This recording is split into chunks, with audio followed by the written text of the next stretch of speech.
Celebrity status, huh? Oh, not yet. We're gonna be famous, Earl. Alright.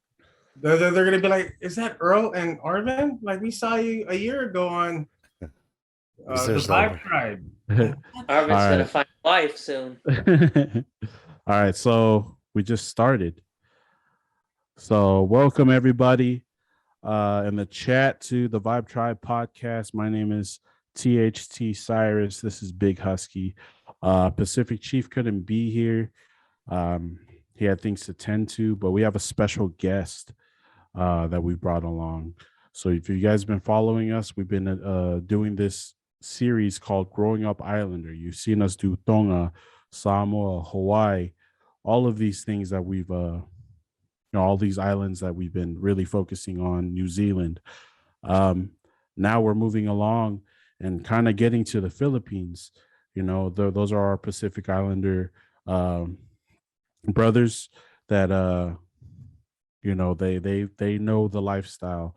They have experience and they're ready to educate us.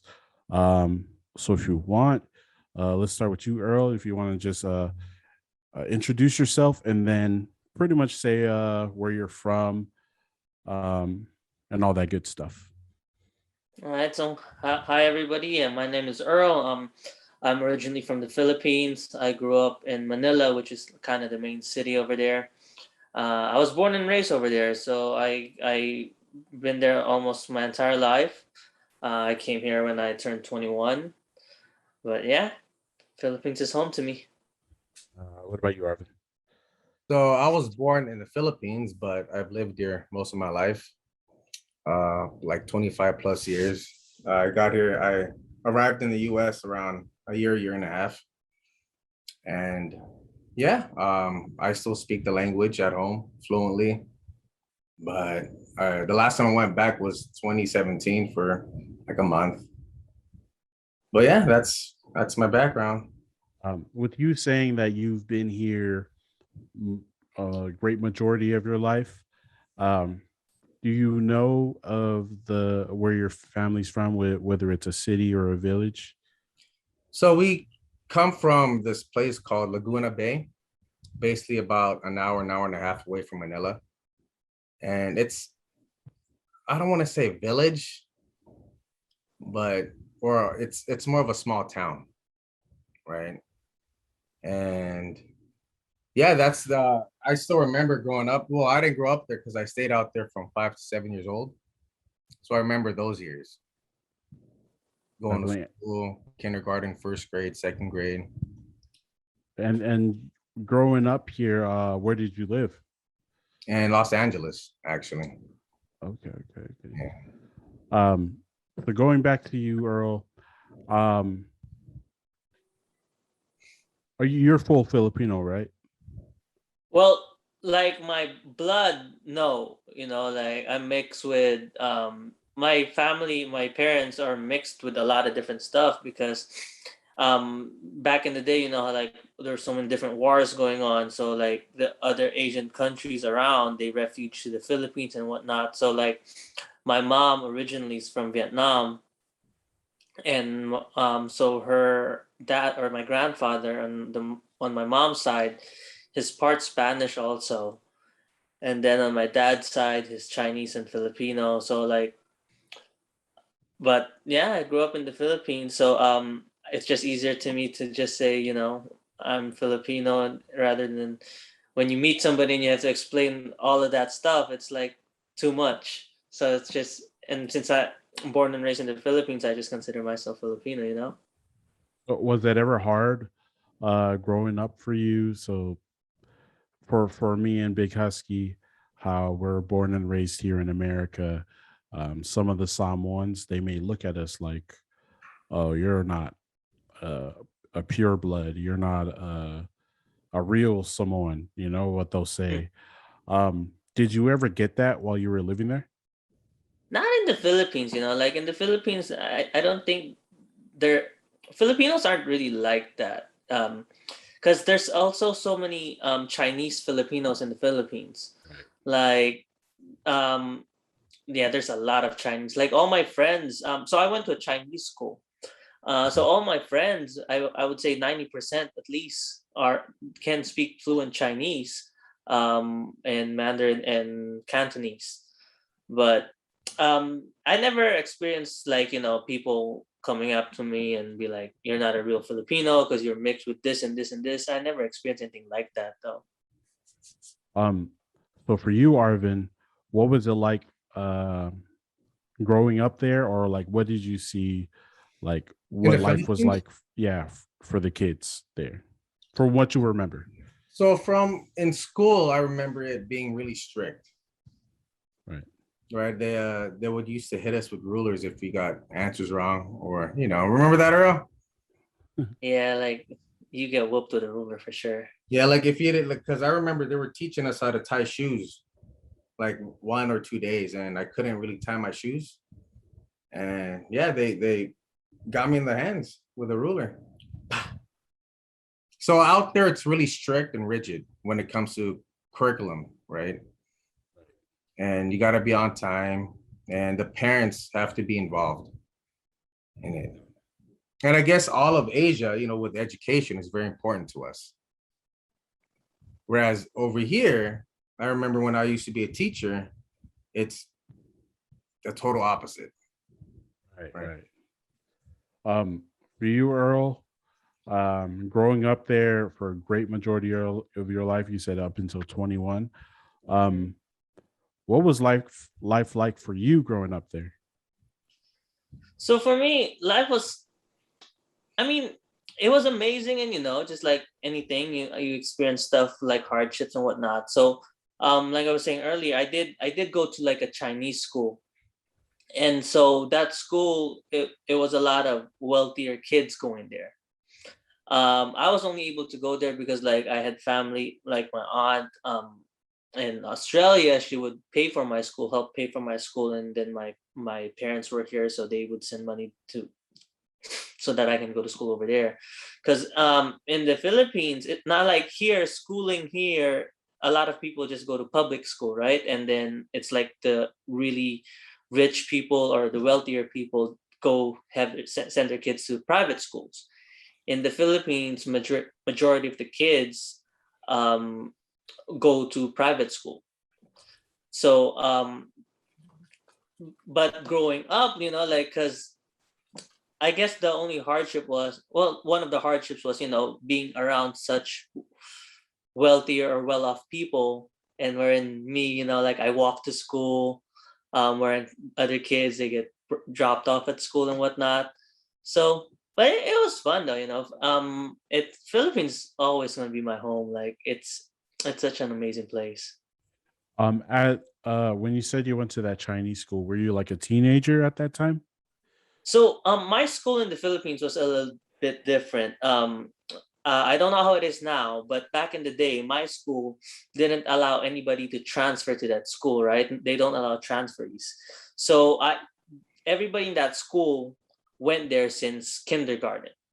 You go there. Oh, At that time, it's called prep. So I went to prep one, prep two, prep three, and then you go to first grade, second grade until sixth grade, and then high school, and then until your senior year. So all my friends, or most of my friends, I've known since I was literally like 5 years old. Because they don't like once you leave the school, you can't go back.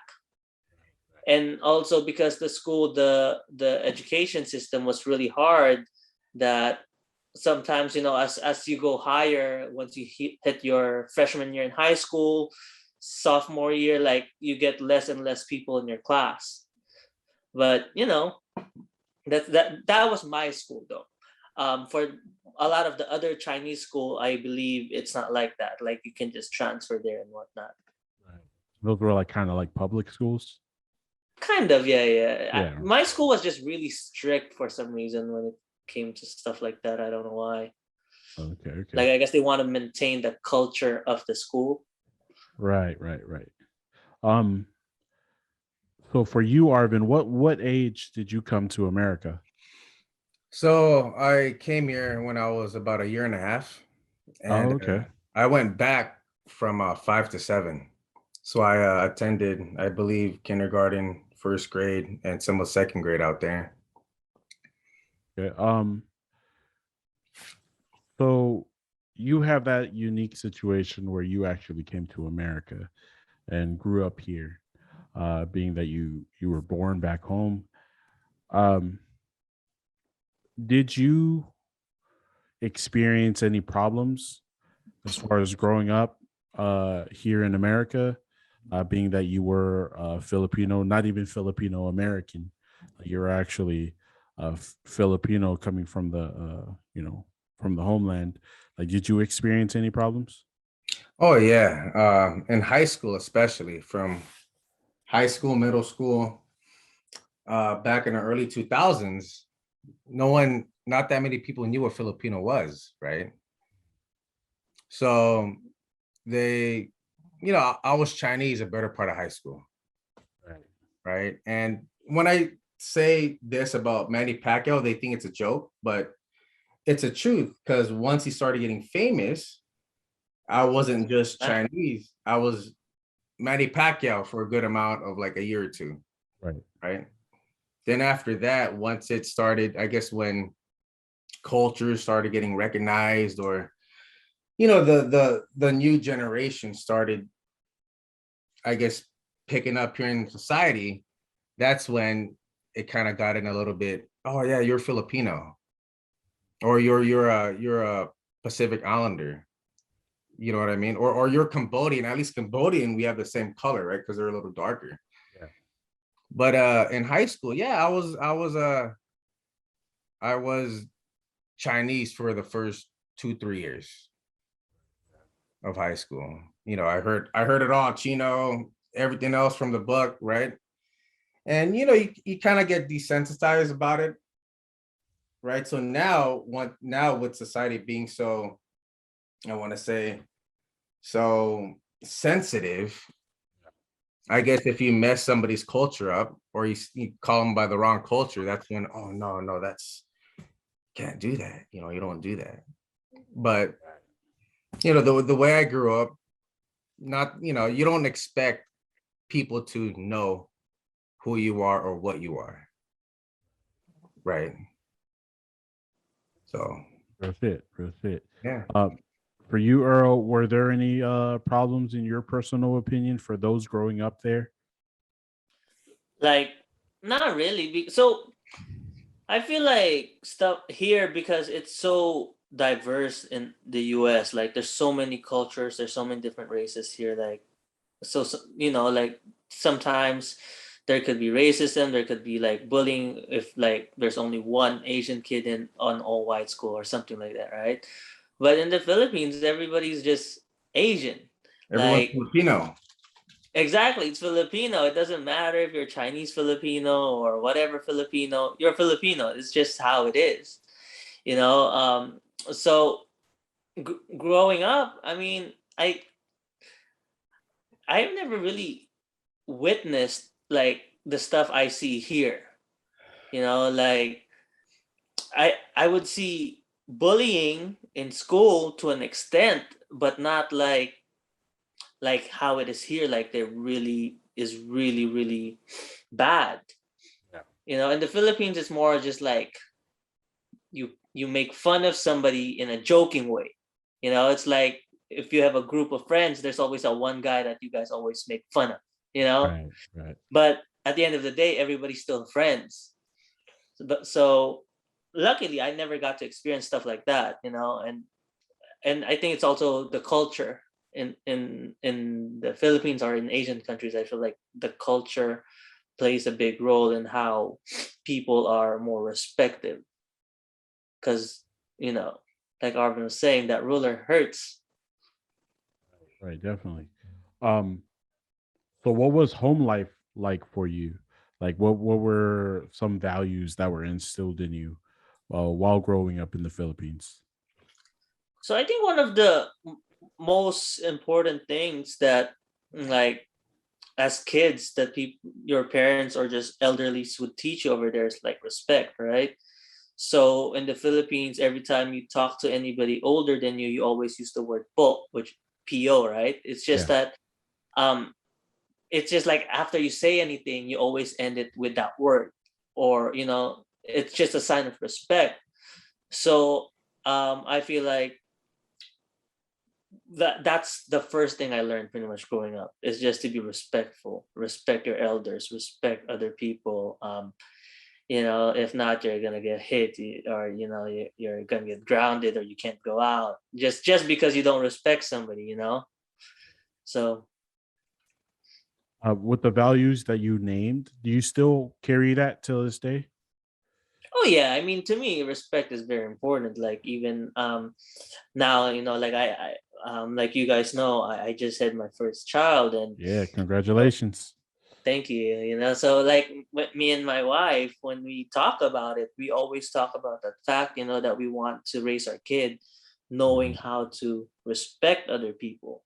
It's like we I when I see kids like here, they just talk back to their parents, like screaming at them. Like, that's such a, like, I was scared to talk back to my parents, like as a kid. Like, it's just different. It's not something like you would see often in the Philippines, or but here, because like I was saying, it's so diverse. There's so many different cultures. Like, once your kid grows up, they're going to be around so many different cultures, so it would influence how they are.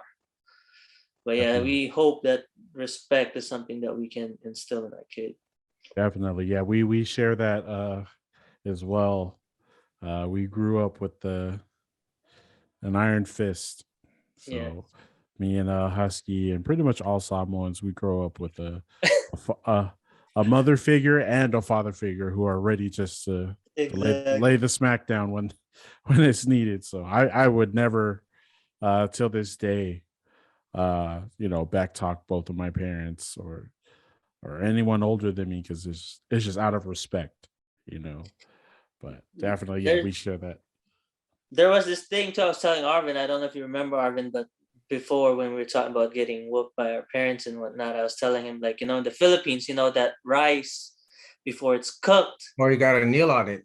you kneel on it. They Oh have you kneel yeah. on it, and people don't understand how painful that is. But that shit's Absolutely. painful, man. You know what? Believe it or not, I had to go through that here too in the US when I was in elementary school. Yeah. Right. So every time I did something bad, my mom would have me kneel on rice in front of a statue of like Mother Mary. And I would have to say like a 5-minute, 10-minute prayer out loud, not to myself, but out loud. And I have my grandmother watching me. So yeah, that rice it's painful, man. After a minute, you start feeling it. And then after, you have to pick it up and cook it, and that'll be your dinner. Savages. That gives the flavor. um, so for you, Arvin, uh, I know you talked about the discipline, but what was home life like for you? What were some values that were instilled in you and that you actually have till this day? Here in the US, right? Yes, yes. So family is very important. Mhm. Family, loyalty, and at the end of the day, it's all about family because that's what you have. That's what all you have, right? Is family. So that's the one thing that I carry around to this day because, like what I said, I don't know if I told you this, Cyrus, but I recently got a house last November, and my parents moved here. So the house is mainly for them, right?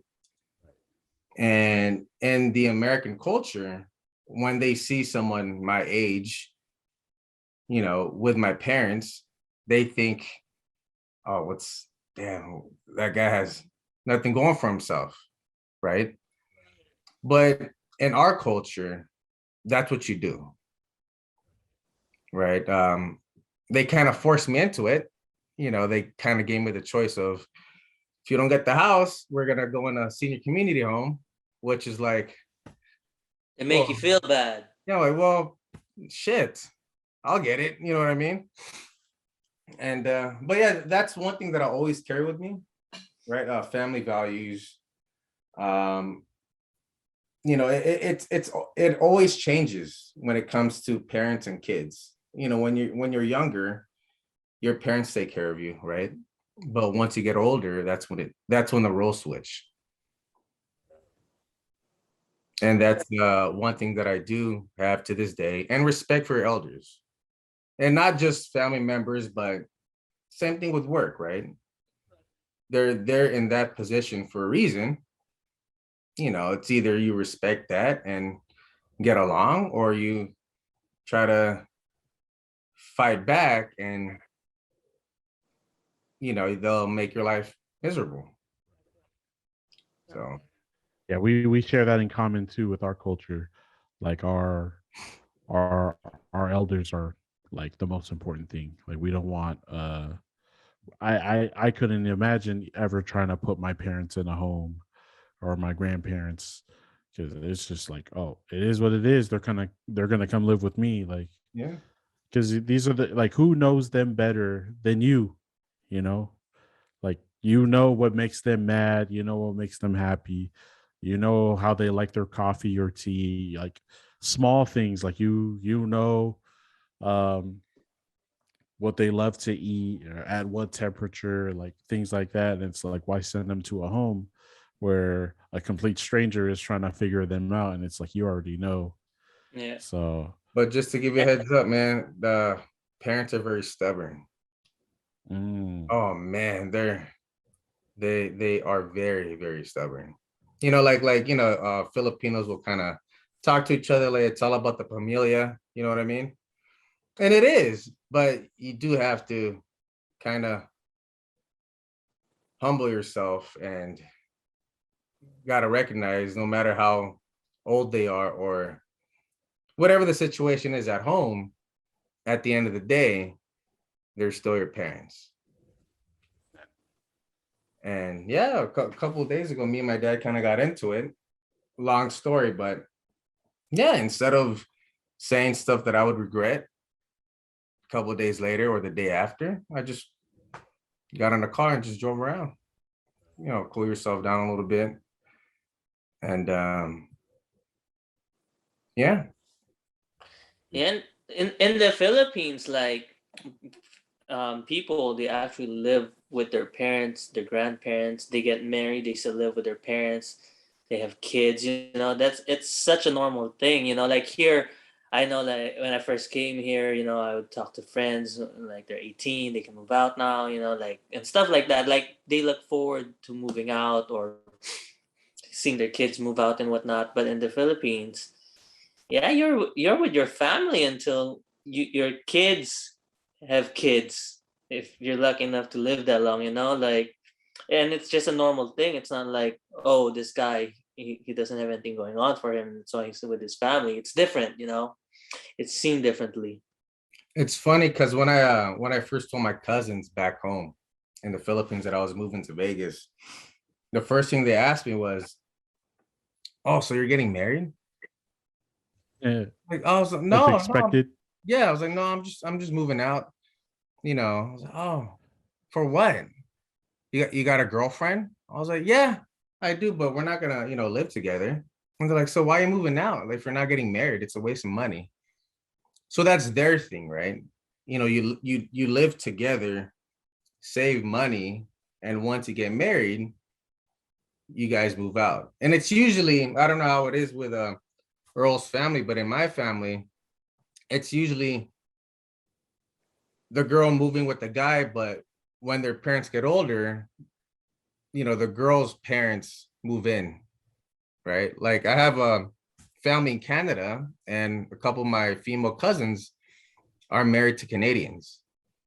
And some of my aunts and uncles are getting older, in their late 60s, early 70s, and they're living with them. And I would talk to my cousin-in-law. I was like, "Oh, are you guys okay with that?" Because I know in Canadian culture, it's not like that. And they're like, "Yeah, it's cool. Like, it's cool. Free babysitter, free chef. You know what I mean?" Right. So yeah, I guess that's and I don't even think it's just the Filipino culture, right? I think it's just Asian culture in general. or Pacific Islanders, right? Right. Um, do you think, how do I say, do you feel like there's parts of the culture that can be overbearing? For myself, not so much for Earl because Earl has a kid now, but for myself, yeah, the grandkids is a thing, right? Oh, when are you guys gonna, when are you gonna have a kid? When are you getting married? That sort of thing. So, and I don't even think that's just Filipino. I think that's called everyone in general, right? In general, yeah. But that's the main thing, especially for guys. But I always tell my dad, I'm like, Dad, I could get girls pregnant until I'm freaking 80 years old. You know what I mean? No, but that's a big thing, right? That's a big thing, having grandkids or having kids, right? Um, um, Same thing, and I guess them living with me, like when I get married, like how is my wife going to think, oh, she's not, what if she doesn't want us there? And my thing is, why would I get a spouse that's like that? Like Earl's like the luckiest dude, right? When it comes to that. So my thing is everything and anything is possible. Because if my cousins could do it, right? I have some friends too that are Filipino. I have some friends too that are Latino, right? And it really depends on the person, not just the culture, not the ethnicity, but just the person itself, right? For you, Earl, same question. Do you feel like there are Go to the parts of the restaurant. culture? Do you think there are? Do you feel like there are parts of the culture that can be a little overbearing? I mean, when it comes to like, I guess, like family's so important, right? Right. But I guess it has its pros and cons also.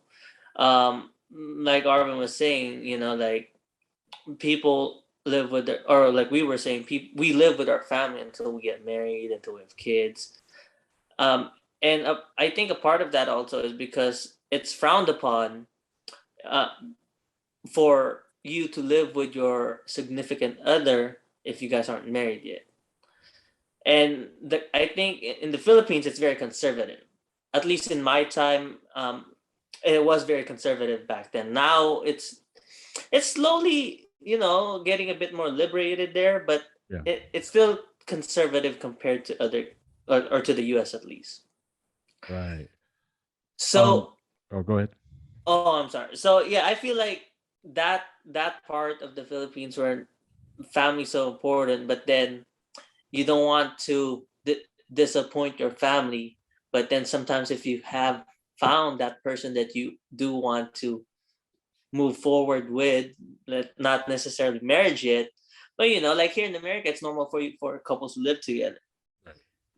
In the Philippines, you would rarely see that. And even if they're already married, it's the only time they actually move in together.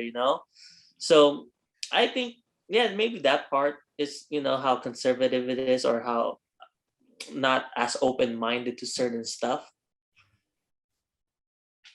Yeah. We. It's the same way in our culture too. They they don't want anybody to move in with each other until they get married. Mm-hmm. Uh. So yeah, we definitely share that. Um. Can you name all of the specific customs that you know of the culture, like history, um, about the native people of the Philippines, how you guys got there, and the history of the wars? Like, do you guys know all that stuff?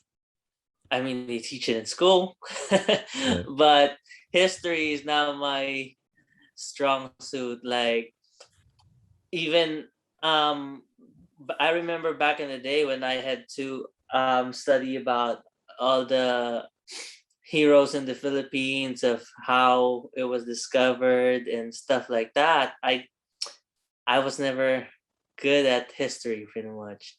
But the customs, of the Philippines. There's this, so it's like this white, I don't know how to say it. It's barong, right? Arvin, barong Yeah, Tagalog. Barong, the Filipino suit. Yeah, it's like the Filipino suit. It's like the see-through white long sleeve that Filipinos would wear for weddings, stuff like that. Formal Um, events. yeah, formal events pretty much. But that's the most custom thing I know, like that Filipinos would have, like, is that barong that we call it. And how about with, because every place has a native and stuff. What about the pre-Spanish, um, like the people who were there for a very long time? Do you know much about them? So for myself, I think the only thing that I know about that is, and I don't know if Earl could confirm this, is the Igorots, right, Earl?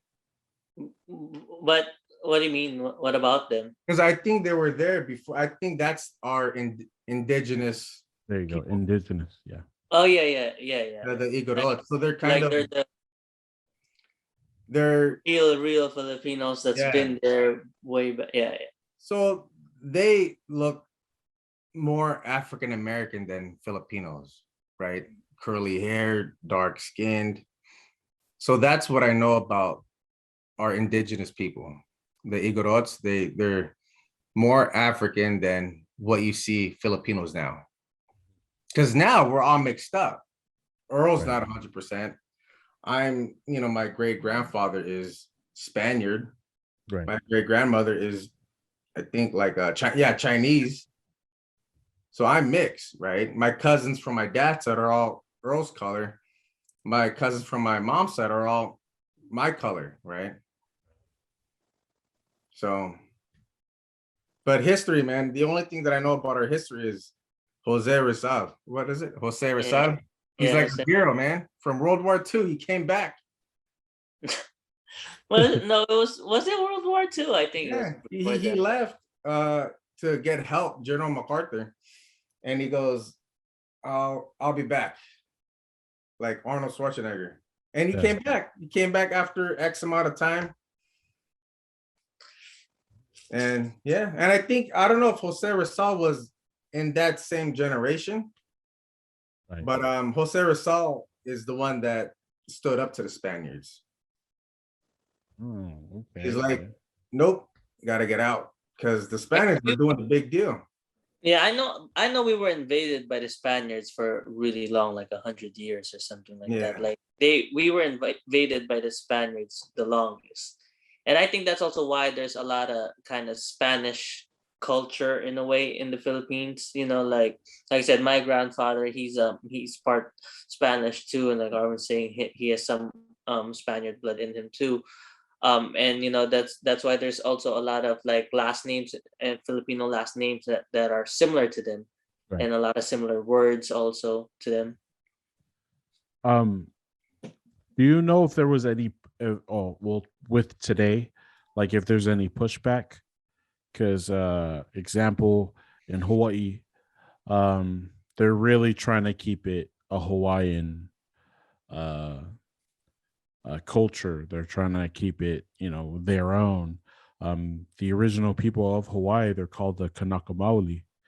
So, um, they the native people of Hawaii, they feel a certain way with the U.S. being there. Is there any pushback? I guess, um, how you say, politically or just culturally in the Philippines, that they may feel a certain way with, staying true Filipino, or, you know, keeping the culture and the blood like really strong. So for when it comes to culture and blood, I don't think so, because it's mostly Filipinos there, right? Yeah. And if there's any foreigners, it's because of the military or business, right, Earl? Yeah, no, I don't think so either, because like I feel like the Philippines, there's already so many mixed races there that like I don't think there's much like just pure old school Filipinos, like everybody's mixed with something there, I feel. I don't know, probably the provinces in the Philippines maybe, but for sure not in the main city. Yeah, Okay. Um, with how many dialects are in the Philippines? a lot. Oh A yeah, lot. because every province I believe has their own dialect or something like that. And like a province is pretty much like in the US, like there's different states. So like there's different provinces in the Philippines. So like um a lot of times they have their own dialect. The main one is Tagalog, but there's a lot of different dialects. I'm not too sure the exact number, but there's a lot of there, like more than 50 for sure. So, because I grew up with a lot of Filipinos, but they were all Visayan, Yeah. and I never understood that because me as a dumb little kid, I'm like, oh, but you speak Tagalog, right? And they were like, no, we're Visayan, and I'm like, but don't you guys all speak Tagalog? And I never understood that. Um, but while I was making the promo video, of course, I did my research and I was looking it up to educate myself a little more. Um, can you name, like, I guess, some of the big ones as far as like the provinces or the different languages that are being spoken? So the main one, like what Earl said, is Tagalog. Then I know there's Visayan, Ilocano. Um, yeah, that's all I know, man. I think those are the three big. I I would agree because every time I looked it up, Ilocano, Visayan, and Tagalog were always like the top of the list. But in the schools, they all speak English. I don't know if they did it with your school, Earl, when you were. Yeah. But when I came to the Philippines 2017, that's what my cousins would tell me. Oh, in school, they teach in English, right? But Right accent. yeah, they teach in English, and if they're not in class, like let's say they're in lunch or whatever they're doing, it's all Tagalog. Like they switch it up just like that. But it's funny because they hear English, they speak English to their teachers. But for instance, when I talk to my cousins in English, they're like, oh, why are you English? It's nosebleed. You know what I mean? Yeah. So They're just not used to actually talking to, yeah. even me before I came to the US. I never really spoke to anybody in English except for if I was in class, in my English class, then, but even in my English class, you kind of mix it with Tagalog and English. So yeah, people are like, they understand it, they understand the language, they're just not comfortable speaking it because they have their own language. Like English isn't a lot of kids' first language, it's Tagalog. Okay. Did you ever come across anybody who was Ilocano or Visayan? 100%. Yeah. A lot of them. So when you talk, do you just speak English because that's like a common language everyone speaks? Yeah, last weekend when I had friends over from LA, two of them I think were Visayan. Oh, So or I don't know, Visayan or Ilocano, one of those two. But yeah, we just spoke in English because mostly most Filipinos that are born here and raised here, they don't speak Tagalog or any other dialects from the Philippines. Right. The only Yeah. reason why I could speak it fluently is because we spoke it at home. Right. We spoke Tagalog at home, family parties, all my cousins spoke it. So it was easy for me to keep the language in my brain because that's what we spoke at home. And if you spoke, and if I try to speak English to my cousins, Oh man, you're American now? How do you speak English? Naks naman, you know what I mean? Right. So Oh, what about you, Earl? Like, did you ever come across anybody Visayan or Ilocano, like say back in the Philippines? Um, not. I mean, I guess when I was in college, I did, but because I don't know if it's because they were going to school in Manila, the main city, so they knew how to speak Tagalog also, or what was the reason. But I, every time I did come across somebody that can speak like a different dialect, they always could also speak Tagalog though.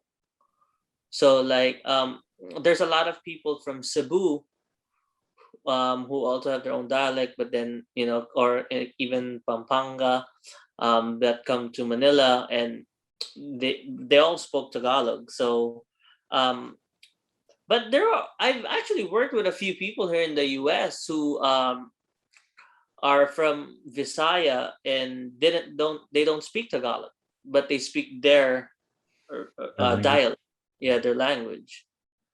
Oh, shit. So is there any similarities between the languages?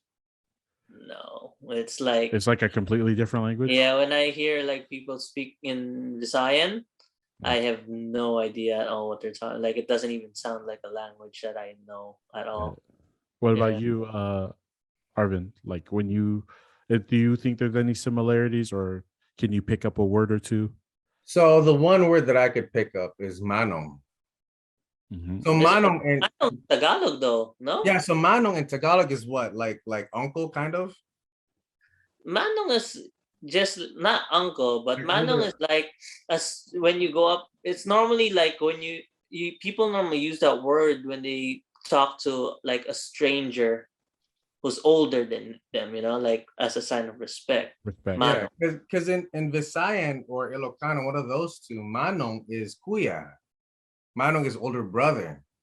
Oh, okay. So when we were talking about this last weekend, we're like, oh man, instead of calling you kuya, I should call you manong because that's their language.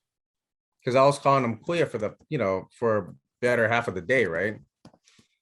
And when I remembered, like, oh man, kuya is you guys don't even know what that means. I should call you manong. So that's the only word that I know that's I guess similar, right? Or somewhat the same, just with a different meaning. But in general, it's still older person, like someone older than you. And what caused everyone to kind of be their own providence and develop their own language? Do you guys know that? I think because of the islands. Yeah, because there's three different islands, right? So Visaya is kind of like its own island, where in Luzon, where Manila is its own island too. Yeah. That's interesting. That's interesting. I know trying to compare it to the Samoan culture, we all speak, it's all one language. I do know in the American Samoan language, they try to use kind of English type words. So when we say um, an ongaumu, that means like a oven. But Mm. then a lot of people from American Samoa, they may say ovengi because it sounds like oven. Oh, Veni. Oh, Mm. Yeah. it's French. Yeah. So they'll say that, and you'll get that thing where, like, the two, say the Samoans from the independent Samoa and then the Samoans from American, like, they'll kind of like, wait, what? What did you just say? And they were like, in ovengi. And they were like, what the hell's a ovengi? And then they'll be like, oh, it's an oven. And then they were like, no, it's a ongaumu. Like, what the hell? But everything else is very similar. Another thing with us is we have it's like chief talk. So when the chiefs talk, they speak Samoan, but like almost in a poetic way where you have no idea what the hell they're saying, because like even if you spoke fluently, you wouldn't understand what the hell's going on, because they'll be like, the frog jumped over the moon and landed inside of a car, and he drove over the water and shit like that. But then really what they're trying to say is, oh yeah, my nephew walked across the street and he found a rock and brought it across, back to the house. Like you, like they speak in a way like we don't understand, but it's mainly for them to kind of deal out like kind of fix any discrepancies, or if there's problems amongst villages or families, it's their way of, this is between us. Mm-hmm. We know, the issues and stuff like. So that's the only way we kind of relate, because for the most part, everybody just speaks regular Samoan. Um, there's different ways that we slang things. Like we use K's instead of instead of T's sometimes. So American Samoans, like the way they say my name is Sitangata, or that's just how you say it, Sitangata. But Oh wow. if you change the T's to K's, it's Sikangaka. So all that's like things that we slang. Even like when we say us, it's just short for uso, and that means brother. Like we, in a way, we kind of just slang the dumbest words, because uso is only 2 syllables, and then we just shorted it down to us. So Okay. like So, that's, or go ahead. oh, I was gonna say. So, how do you guys like, like, uh, all the, how like in the or us Filipinos, a lot of the Filipinos who come here to America, their kids, they don't really speak the language anymore. They just understand it, or sometimes not even, right? How do you guys like maintain that wherein the next generation is still speaking your language, that it's Rough. not. It's rough here in America. It's rough because you don't have anybody to practice the language with. Mm-hmm. Even though it's spoken at home, you don't speak Samoan outside of it. Mm-hmm. So you're just learning English. You're learning all the bad words, of course, and you're learning how to use them and all that shit. But then you go home, and sometimes for some people, the only times you hear uh Samoan is like when your mom or your dad calls back to the islands, Mm-hmm. and then they're just like going off, and you're just sitting there like, dang, I didn't know my mom or dad spoke the language. So there's really not a lot of discipline when it comes to learning the language. Sometimes we just accept it. um for my grandfather, I was fortunate enough to learn the language. It's Mm-hmm. broken, it's super broken, but like I understand the language like too well. So when people are talking about me and they think I don't understand, I just turn around and look at them, and then I respond, you know, accordingly. And they're just like, "Oh, I didn't know." And I'm like, "Man." So like, but yeah, it's rough for us because Samoan isn't like a really big language other than speaking it back at home or back in the islands. Mm-hmm. So it's extremely rough. There are those good ones who they learn the Yeah. language and they maintain it, but for the rest of us, it's just like, man, like when am I gonna use Samoan at work? Like when I can't put that on a resume. I can't, like, like, so a lot of us just kind of just speak English. We still maintain our culture. Um, there's a lot to our culture that we're super proud of. And we make sure that we kind of put that forth. Like, even though we don't speak the language, we're proud. Like we're proud of where our ancestors are from. They fought for our culture for us to be Mm-hmm. here. And that's what makes us really proud to be a Samoan, because Mm-hmm. there's a lot to it. I would say it's being Samoan. Like a lot of people aren't cut for it, because Yeah. the way we grow up is kind of just like, if there's discipline, and the biggest person you fear the most is like mom and dad. Yeah. So every time I got in trouble at school, I'd be like, just don't call my dad. Just don't call my mom. Don't call my dad. Because yeah, I got into a fight at school, but the one guy I'm scared of is sitting at home already waiting with his belt and stuff like that. But Funny when at my first fight, I was in third grade. It was we were playing tetherball and we fessed it up. And I remember the principal called my mom. So, they let me go home early. And my dad was at work.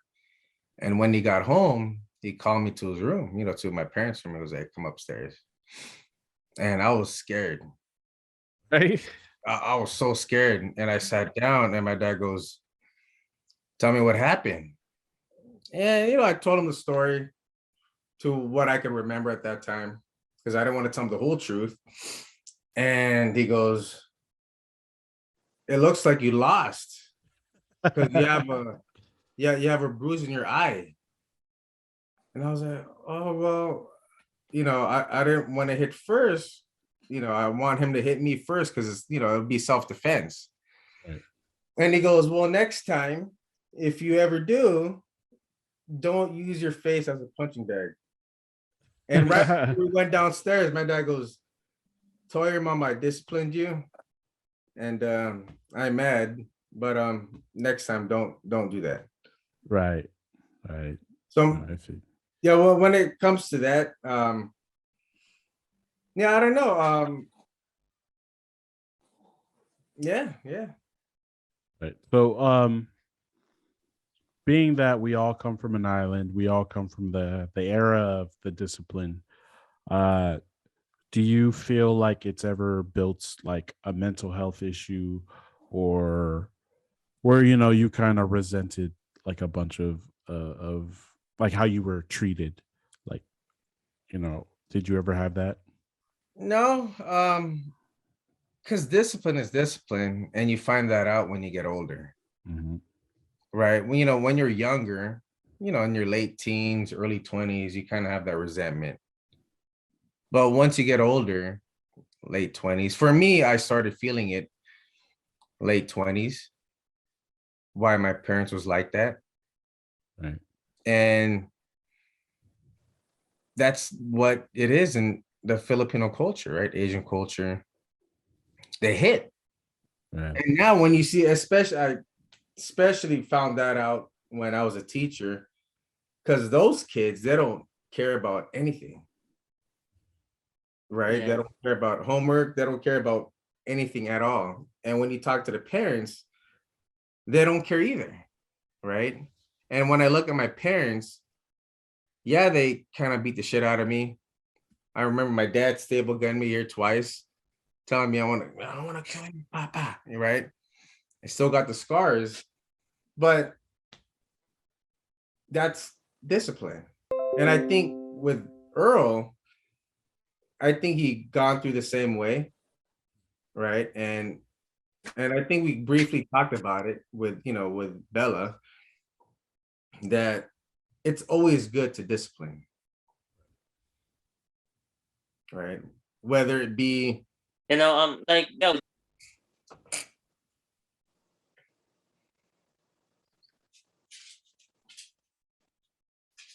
Yeah, no, I mean, me and my wife, we talk about that, how like here you can't really hit your kid, like, but that's just how you normally discipline your kid. I mean, of course, you're not gonna beat them up. Yeah, there's a difference between disciplining and beating. Exactly, but sometimes you just gotta smack that kid, like, Yeah. because I mean, if that's how they grow up, then to them it's just normal. Then it's just normal to you know to do stupid stuff. Like they won't see the consequence. There's no consequence in anything they do. Right. So yeah, I actually have a cousin that was born here in the States, and she's something else, right? And I remember she got disciplined by my aunt.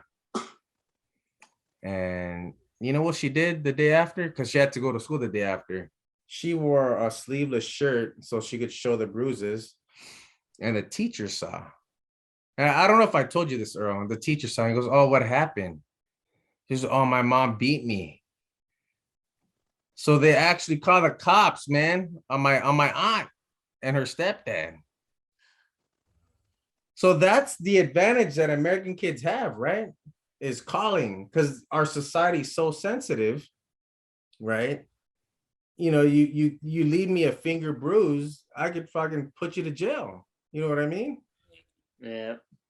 And I think that's the reason why, you know, and I'm not trying to stereotype anything, but I think that's the reason why our kids are like this now, or our society when it comes to, you know, and I don't want to get into this topic, but you know, like law enforcement or whatever you want to, you know, bring up. And you don't hear those problems in other cultures. You don't hear those problems in Asia. You don't hear those problems Samoa, Philippines, right? And when you do hear those problems, it's because of the other party doing something wrong. Right? Most of the time, not all the time, but most of the time. Right. Definitely. So going to you, Earl, I know you said your piece on it. Did it ever build any like resentment? I know you kind of agreed with, you know, disciplining every now and then, you know, is kind of a good foundation. But did you build any resentment towards pretty much anybody who hit you or kind of, you know, fell under the mental health? Me personally, I didn't, you know. But then the thing though is like, there's also, like, if I feel now too that I'm a parent, right? If I do smack my kid because they did something stupid, I, I I can't just smack them and not Mhm. explain it, you know. So I feel like every time I did get hit, I knew why I was getting hit. I Right. understood why I was getting hit, you know. Like I did something stupid. Like let's say one time I got into a fight with this kid in the playground, right? So Mhm. I go home, I get smacked in the face. It it's because I did something stupid. So I Right. know. So I never felt resentment for it because I knew why I was getting smacked. So Right. I understood having consequences for my actions. Right. Um, and I didn't get hit like severely too either. You know, like Right. Right. I feel like if there's a mental health effect to it, it might be because you were getting hit way more harder or severely than I had. Right. So to me, it wasn't as bad for me. Okay, for sure, for sure. Um, so moving on to another, or before we move on to another topic, did you win that fight? Well, we got separated. So, All right. but for the podcast, yes, I did. All right. How many hits did you get? How many hits did you get in? I don't know. I was like 7 years old. I can't remember. But Did, I do remember though my first ever fight as a kid, I did win because I was like in kindergarten and these kids were carrying me, and I just remember watching WWF at that time. It wasn't even WWE yet. And I just did the switch in music to one of the kids, hit them straight in the neck, and I just remember the next day you killed him, yeah. the principal was like, this kid's parents says that they had to bring their kid to the doctor, got x-rayed, all that stuff. I was like, oh, shit, but I mean, Yeah. And yeah, then he suffocated and died because you switched in music his throat. exactly. No joke, man. Watch out for Yeah, them sweet chin music's coming out of nowhere. yeah, Shawn um Michaels. so is there a building community in the Philippines that you are aware of that is kind of building that thing for the mental health? Because it seems lately everybody's been talking about it. Everybody's kind of been bringing it up. Yeah. I think when it comes to the Philippines, they don't have that, Right. because it's I don't know how you say this in English, but I think to me, our culture would see that as maarte, Okay. Just right? being like dramatic. Yeah, it's just Dramatic, it's being just Mhm. dramatic. dramatic. Yeah, Like, yeah, yeah. It's get like over it. you're good. Just, that's the past. Let the past be the past. Right. And because you can't But go ahead. oh, I was gonna say, but I think also in the Philippines is because the Philippines is such a poor country, right? It's a third world country. So I feel like a lot of times it's also people are just like, we have no time for that. Like if you have to man up for you to survive. So Yeah. either man up or you're just gonna get walked over all the time. And that's what I think comes down to it too. Because I remember, damn, I don't know. She's not watching this. Yeah, I remember my sister was saying something about, something. Then my dad goes, like, what are you talking about? Like, you don't get those. Yeah, kind of stress, kind of getting not depressed, but just burdened with everything. And I remember my dad saying, well, that's life. That's how life is. Like, you gotta punch through it and get over it. Like, I remember when I went to the Philippines, the last time, and my cousins was seeing the whole, I guess, parade with, the LGBTQ XYZ, right? And people complaining, different ethnicities complaining. My cousins, all my cousins, they were like, what's going on there? Why are they complaining when they live in America? Like, they're gonna complain about that? Like, that's stupid. And me being from here, like, I know the whole story, but I was like, well, it is what it is. And I think that in third world countries that see problems like what we have, that's like a luxurious problem for them. Oh, yeah. I can see that. Because it's like we have, we're trying to survive, trying to buy food, trying to have a house for a family. Right. But you guys over there making US dollars, have a big house, car, complaining about LGBTQ. Like, come on. Like, in that sense, I don't know your guys' views about that, but in that sense, it's not even, damn, it's different, right? It's just like I feel like in the Philippines, people they don't have time for that stuff. Like they don't have time for Yeah.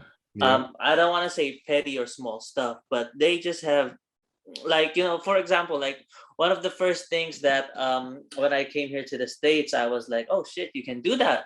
Was like I bought something from Walmart, some grocery store, right? And I bought it. It was either too big, too small. I can't remember. Pretty much I couldn't use it. And my mom was just like, just return it, and get what you need. I was like, oh shit, you can do that. Mhm. Like there's no such thing as returning stuff in the Philippines. You buy something, that's yours. Like they got no time to be like, oh, return this, get this. Like it is what it is. And that's just how it is. Learn to live with it, pretty much. It's like everybody in the Philippines is like, man, we're fighting to survive. And Exactly. you guys are fighting For a refund. something. Yeah. For a Exactly. refund. Yeah. Yeah. Exactly. That, Oh, go ahead, Husky. I was gonna say, yeah. I can see where you guys are coming from. Definitely, you got your, from third world to first world. It's like we're living luxury, and they're down there surviving. You know what I mean? Yeah, I can see, how people in the Philippines would have uh, that perception about America. Just for the fact that you're surviving, and like you said, you guys got everything, and you're complaining about other things that doesn't seem that important. You know what I mean? And you Hmm. know what? That's what I'm trying to change to in my thinking, right? Like, as long as we have a roof over our head and we're not going hungry, Yep. we have family and our friends that we need. Like, what else do we really need, right? And I think Mhm. that's the one thing that we should all kind of think about, because everything else is excess, right? True. Like meeting this guy Earl, that's a big blessing, like same thing with Cyrus. It's a big blessing, and that materialistic things can't change that. Because when I bought a PS5 2021. I Mhm. barely play it right now, you know what I mean? Yeah. But with you guys, I could hang out with you guys anytime. And that's hopefully forever, you know what I mean? It is, man. It is. Sure. Yeah. So as an adult, uh, with pretty much everything we've talked about, and you guys living this long, which is also a blessing. Um, how do you view the culture now? Going through the experiences, learning what you've learned, and being where you're at. Like, how do you view the culture? So for me, right, because the culture growing up actually in the Philippines, it growing up there taught me how to, especially like I said, like growing up I wasn't from the richest family, like it taught me how to survive. It taught me how to hustle. It taught me like how to survive in the streets, like just do stuff, like be more resourceful. Back to our earlier topic, one of the things also in the Philippines that's to me a big difference here is like in the Philippines, like you would see a lot of street kids asking for money, like homeless people asking for money and stuff like that. But here you see homeless people. Like the first time I saw a homeless person here, I told my mom, I was like, "Ma, I don't even feel like I should give this guy any money because he's wearing jeans, he's wearing Nikes, like he's homeless, but he, you know what I mean? Like Right. I'm from a country that when I see a homeless person, he's wearing underwear, dark as hell from the sun, skinny, like barely have any meat on him. And I feel like in the Philippines, people are poor because they don't have the resources a lot of times to get out of their situation. They were born to it, or like it's because of poverty. Here, I feel a lot of people, or especially in Vegas, at least, like people, they end up in that type of situation. Like a lot of times, I feel it's because of Laziness. drugs or other stuff, vices. And also there's so many resources here that the government would help people with, that they can survive. But in the Philippines, government's corrupt, like uh, it's just way different, I feel like. So coming from that makes me appreciate, like I was saying, a lot of the stuff here more. Definitely. What about you, Arvin? Like, with everything you've dealt with, how do you view the culture now? I love the culture. I'm still with the family first, Mhm. right? Even though there's, some things going on in the household. But yeah, I believe that, when we have kids, they'll treat us the way we treated our parents. Because that's what our parents would teach us, right? Or our grandparents. And the culture is very family orientated. I remember when my grandma was still alive, she was living with us. When she got a little older, my dad sent her back to the Philippines, even though she didn't want to go back. And the reason being is because when she's here, she's just at home by herself watching TV. Whereas in the Philippines, your neighbors left, right, the whole block, right?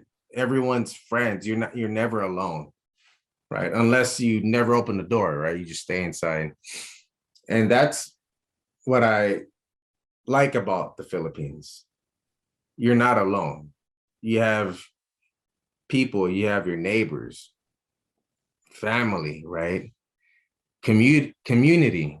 And that's the one thing I find most important than riches or materialistic things is community, right?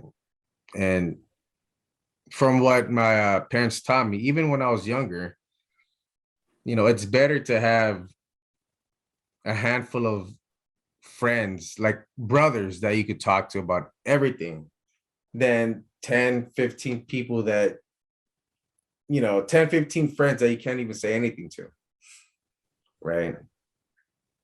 And the culture is very traditional. But I think traditional is good because that's where it all started, right? Even though in the Philippines, the women usually make more than the men, right? Because a lot of my cousins there, a lot of my female cousins actually work overseas and their husbands are stay at home. So that's the one thing that's not really traditional, that the men aren't really working, but the women are. And the reason being is because women, they go to school, they have an education. Whereas men, they'll stop going to school at an early age and work for the family, work with the dad, sell whatever sell whatever they need to sell, right? So like a lot of my, I don't want to say guy cousins, but quite a few of my guy cousins from my mom's side, they're just stay at home while their wives or girlfriend work. And you don't find anything wrong with that. It's just that's how it is, right? Is there anything about the culture that you would change? No, No. to be honest with you, no. Right. Yeah, trying to think of one. I don't see anything technically wrong with it. Right. What about you, Earl? Is there anything about the culture that you would change? I guess the only thing that I would change is like I was saying earlier is maybe how people can be, or how the culture is a bit more conservative when it comes to certain stuff, like living in together before marriage, or and not. I guess I think Filipinos can also be sometimes very judgmental when it comes to stuff like that, and I think that's why they don't like it, because it not because they have anything against it, but more because it's not like what's accepted in society over there, and they don't want to be judged for it. Like if they have a kid who's living with their significant other already, and they feel like they're bad parents, bad parents because of it, or I think that's the one thing that I would change about the culture, is to be more open-minded about stuff like that. Definitely. We have a question from the chat. It's what prevents the sense of community here in the States the way it's presented in the Philippines? If you guys would think. Busy lives, I think, right? You don't really have the time to see your neighbor go outside and say, "Hey, how's it going?" And if it is, it's just a hi bye kind of a thing, right? Right. Whereas in the Philippines, if there's a party, everyone usually tends to go to that house. And yeah, I think here it's very individualistic society, right? Like, who cares about my neighbors? All I care about is my bills, my rent. Whereas back home, it's totally different. And I don't know if Earl could attest to that, right? Yeah, I mean, that's true actually, because growing up in the Philippines, I knew my entire neighborhood. Right now, I lived here in my neighborhood for what 12 years now, and I only know my one of my neighbors, and that's because they're Filipino, But but I think also what plays part into that is also because here in America, you have to work to survive, right? Like it doesn't matter what type of work you do. You can work at McDonald's and it's enough to survive. in the Philippines, a lot of people, you won't survive working at McDonald's. Like, like people don't just work any job there. Like a lot of people have their own business. There's a lot of entrepreneurs there.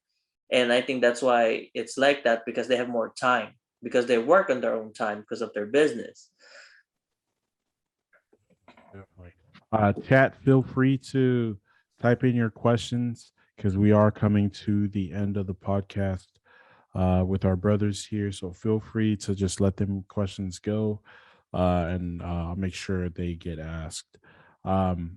So, if you could speak to the youth back home, uh, what's some advice you would give them? That's a hard one. Yeah. Come to the US while you can, guys. No, I'm just kidding. Get out of there. Yeah, no, take your time. Definitely. Everybody in chat, just feel free to ask these guys questions. They've been open pretty much to everything that I've asked so far. Let's keep it respectful, nothing disrespectful at all. But yeah, that's my question for you guys. We got one question. Should I retire in the Philippines? And that's for someone who's from America. What's his name? His name's Spokes McJeff. But his name's Jeff. Yeah. So My name is Jeff. my name is Jeff. Yes. Well, it depends, right? Yeah, you No, should. you definitely should. It doesn't depend. You definitely should. Okay. Money will go along a lot farther over there. It's paradise if you have money, that's for sure. And everyone there speaks English, right? So it's Yeah. not a big thing. Okay. Healthcare is expensive, so Okay. you're paying per day, per room, per injection, per pill. But it's your dollars is being converted to pesos, so it's not really. Yeah, true. So what is $1 over there? $1 US. Like what is that over there in the Philippines? Like It's about 50 pesos, yeah, 50 pesos. Damn. Ooh. And it's not like, it's 50 pesos that would take you, like, if you go to the proper places, you can get a decent meal with 50 pesos. That's what I hear. Yeah, so just, The Philippines sound like a nice move. Yeah, I used to be big on those YouTube vlogs, where people try to show where their money can stretch in different parts of the Philippines. yeah. Yeah. Yeah, no, definitely if you're converting dollars to pesos, you're gonna have a nice life over there. Yeah, crazy. 50 pesos to $1. Mhm. That's a lot. Also, I just lost my question. For you, Earl, who do you look up to the most? That has kind of set you on this right path that you're on.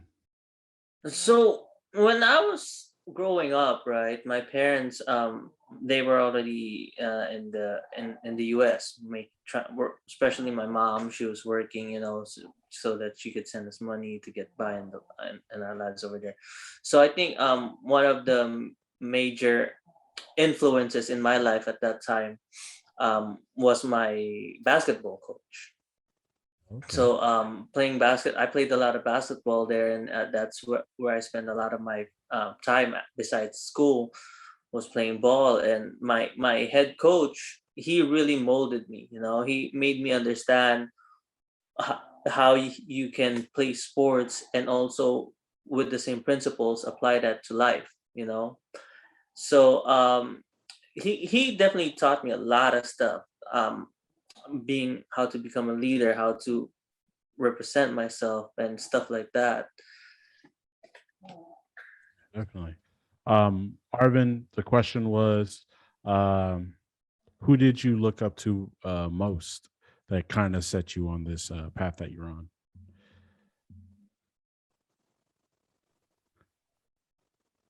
I think one of our good friends. He's 10 years older than me. I met him when I was 12. He's like a close family friend. And he was the one that kind of put me under his wing, kind of, right? Mhm. Um, how to live right, what to do, what not to do, right? Yeah, that's basically it.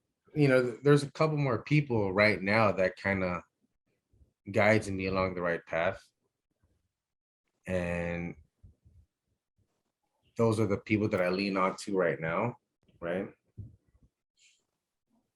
And yeah, it's basically don't act on your emotions. Mhm. And if you want to act while you're in the midst of whatever emotions you're feeling, like let it pass, right? Let it pass. And if you feel the same way, then if it's right, do it. If it changes, well then you were just being emotional, right? Definitely. So Go ahead. yeah, so the way I live life is always logic, never emotion, I guess. Right, right. Yeah. Um, you have a question in chat that says, "Is Arvin a rich Filipino?" Who said that? Noeeb, No way. Noeeb. Yeah, no way. No, I'm not. I wish I was. And then for Earl, I'll ask you this one. This will be the last question from chat. Says, what's the first place I should visit in the Philippines if I ever visit? Ooh. So there's Boracay. Boracay is one of the more famous ones for tourists now, right? Boracay is like almost everybody knows about Boracay. But then the hidden gem, which not a lot of I feel now a lot of tourists are also knowing about it, but is Puerto Princesa. It's in Hmm. Palawan. It's very beautiful beach. But if you want to be like more of course there's more clubs now, more like I said, more touristy, where there's a lot more tourists that go now, then definitely Boracay. Arvin, do you have any places you want to add on to that? So Puerto Princesa was, I went there the last time I was there. It was amazing. One of the seven wonders of the world is actually there. It's a underground cave. Mm-hmm. But yeah, just go to the base, I guess, military base. It's a pretty good scene there. Try that out. And yeah, I guess that's Puerto Princesa is a good place to go to.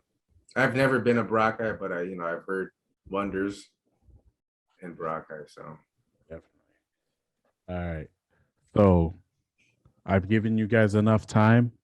So back to the question. If you could speak to the youth back home, what's some advice you would give them? You could take the approach of them trying to come to America, like what's the first thing they should do when they get here, if they have trouble at home, dealing with things, um, any way you want to approach that. If you could speak to the youth back home, what's some advice you would give them? forget about having friends in high school. Focus on your education. Go to college.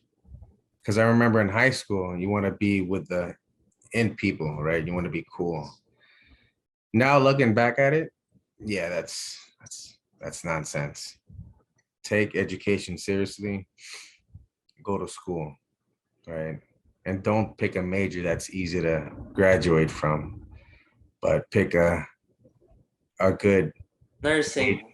yeah, like that, right? Pick a good major to where you could have a career from.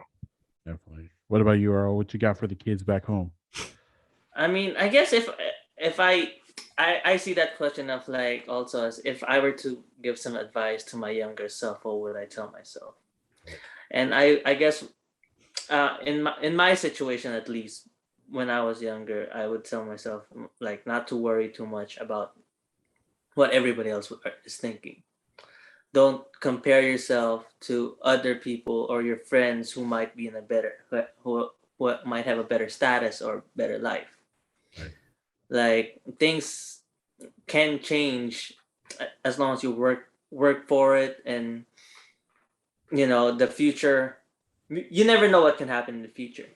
Right. So just focus on the present, work on yourself, and then things will fall in place.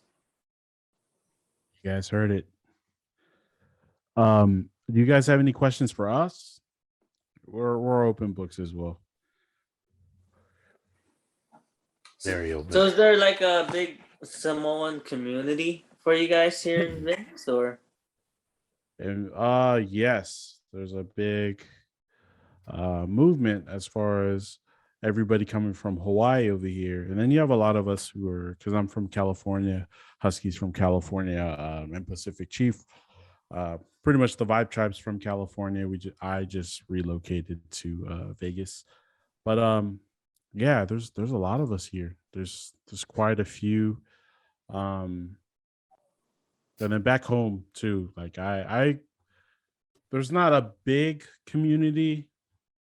The only way you would kind of see others is like at church and stuff.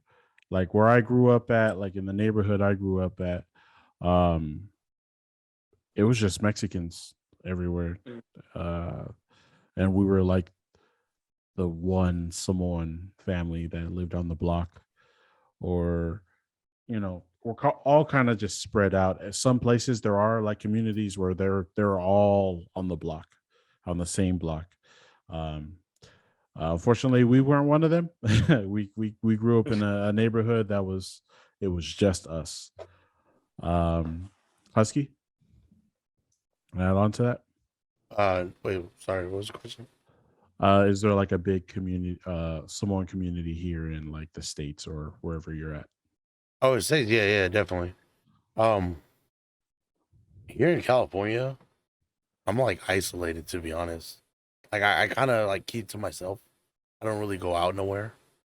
But growing up, when I used to live in Long Beach, yeah, it was a huge community. When I grew up and moved to Washington, I was there for like a good 10, 12 years or so. And definitely like everywhere I went, oh man, Islanders were everywhere.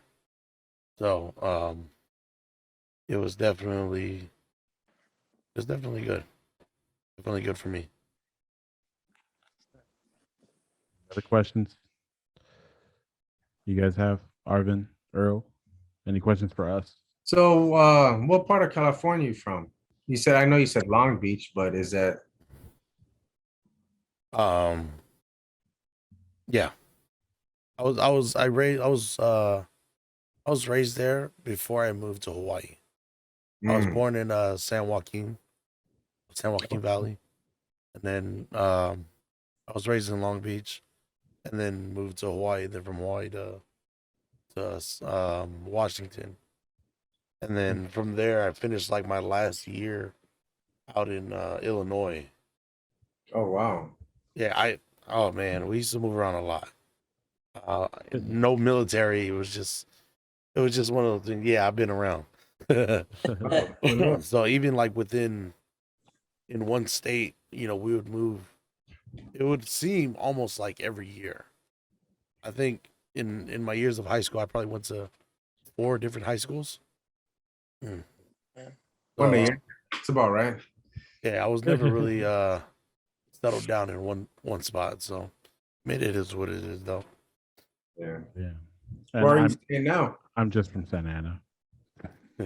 Right now I'm out in the IE, Southern California. Oh yeah, Inland Empire. Mm-hmm.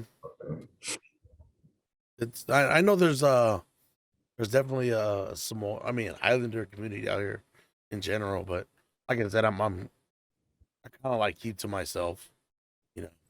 Yeah. To be a bad boy, so keep it to myself right now is probably the best idea.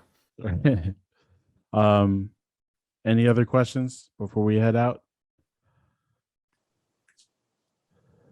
Do I have OnlyFans? Yes. Yes, he does. It's called Husky After Dark. Kinkles only, baby. Kinkles $5. Got to sign up. You like peanut butter? I got you. Stupid. But no, man.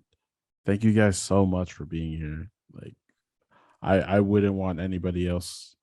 You know, you guys were the perfect fit for this. You guys answered all the questions and pretty much gave us the insight of the Philippines and especially what it's like to be a Filipino in America. So thank you guys for that. Did you guys have any shout outs? Anybody want to shout out?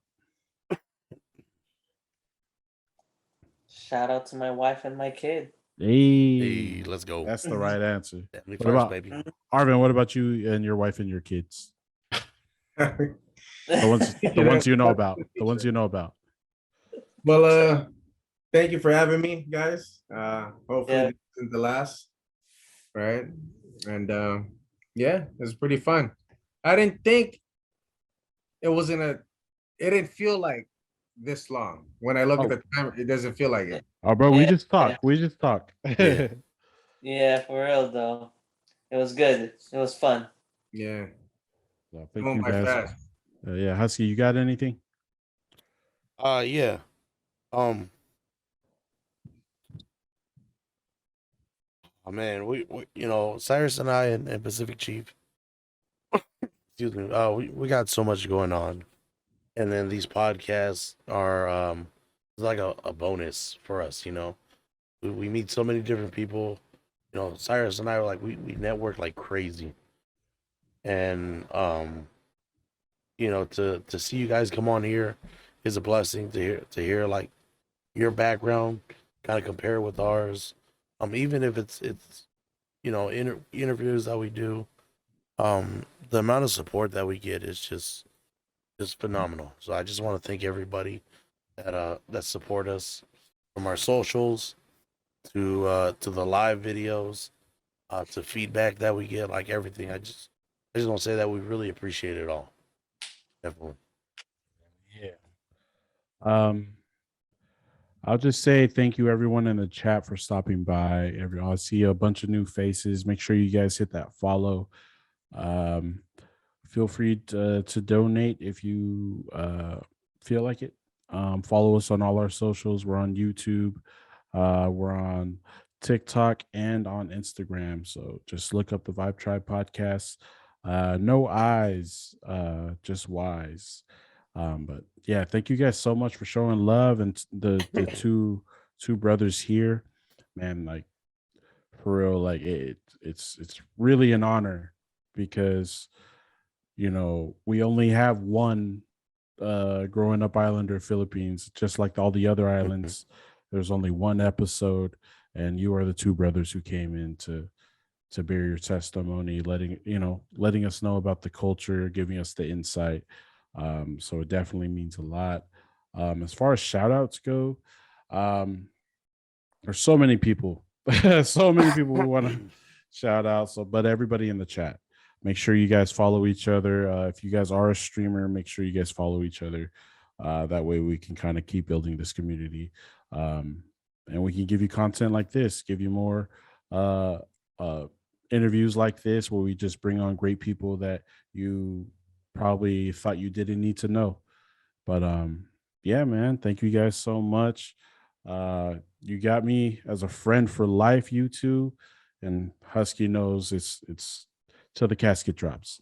So yeah, we love you guys. Yeah. Yeah. So definitely I'll be in California this weekend if you guys want to stop by, if you're in the area of Carson. The faux movement has